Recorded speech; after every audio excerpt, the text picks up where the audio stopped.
Hi, my name is Andy Revell, Instructional Technologies Librarian on the Oxford campus, and welcome to another video from Miami University Libraries.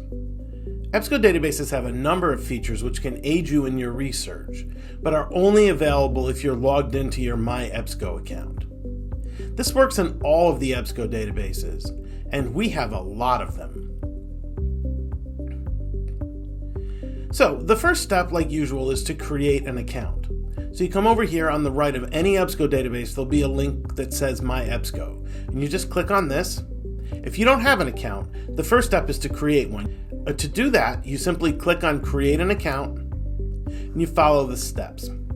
Now it's important to note that this is not automatically your Miami unique ID and password. You can make this be anything that you want to.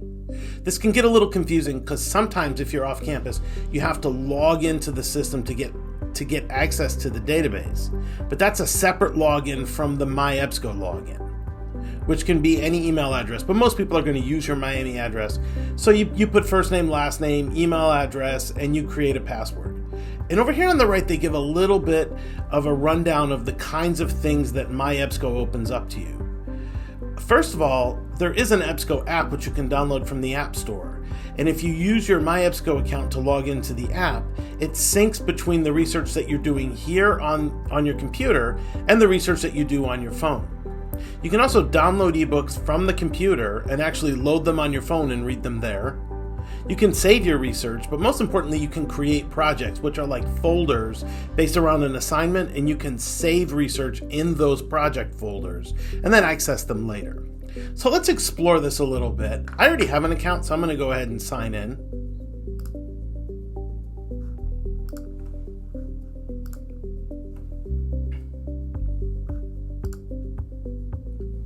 Okay, let's do a quick search so we can open up some of these features. I'll just do social media and mental health. We'll just take a look there. Within the past 5 years, I'll scroll down and set a language of English, and then I'll click search. All right, so the first thing that you can do is, if you notice over here next to every single one of these articles on the results set is a little bookmark icon. And if I click on that bookmark icon, then if I go over here on the left of the screen under my dashboard, you get the features that you have access to because you're logged in. And I can click on saved. And it's going to show me those saved records. Now I could log out of this, go away, and come back tomorrow or any day. And as long as I'm logged in, these records will still be here. That's not the case if you're not logged in. If you save things and you go away and you come back, they won't be there. So this allows you to do your research one day, save a bunch of stuff, come back a few days later, and do your evaluation and select your articles. Or even if you want to use something that you've used in the past, you can then use it again in the future much more easily. Okay, let's take a look at projects. So we can create a project simply by clicking on plus. Then it's going to ask you for a name, so I'm going to put social media and mental health. You can put a due date and a description, but I'm going to go ahead and click on create.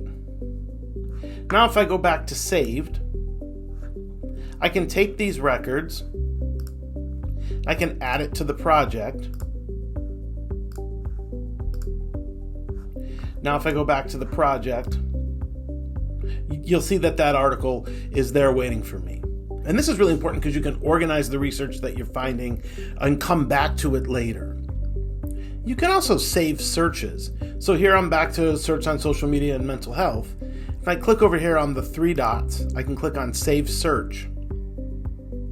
Now it has a name, a description, and then I click on Save. Now if I click on Saved, I've got records, but now if I click on Searches, you'll see that one here. And I can also add that search to a project. That's all for now. If you have any questions about MyEBSCO accounts or any other aspect of the research process, please don't hesitate to contact us.